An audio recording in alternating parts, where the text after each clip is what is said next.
এবার সাবমেরিন বানাচ্ছে তুরস্ক, নিজস্ব প্রতিরক্ষা ব্যবস্থায় জোর। এবার চীনে 6 মাত্রার শক্তিশালী ভূমিকম্প। সীমান্ত দিয়ে আফগানিস্তানে জাতিসংঘের ত্রাণ ঢুকতে দেবে পাকিস্তান।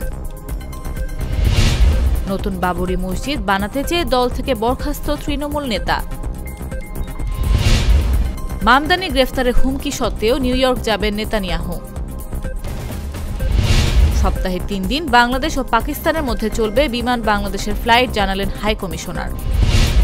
সিগারেটের দামে বড় ধাক্কা, শুল্ক বাড়াতে বিল পাস ভারতে। ভারতে প্রতিবাদের মুখে স্মার্টফোনে অ্যাপ প্রিলোড করার নির্দেশ প্রত্যাহার। ভারতের সঙ্গে গুরুত্বপূর্ণ সামরিক চুক্তি অনুমোদন রাশিয়ার। কারাগারে মানসিক নির্যাতনের অভিযোগ ইমরান খানের।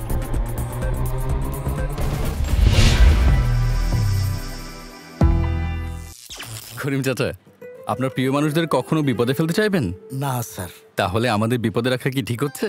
এজন্যই বিজলি কেবলস সবচেয়ে ভালো ও নিরাপদ। ফ্লেম রিটার্ডেন্ট পিভিসি দিয়ে তৈরি বিজলি কেবলস, নিরাপদ আজীবন।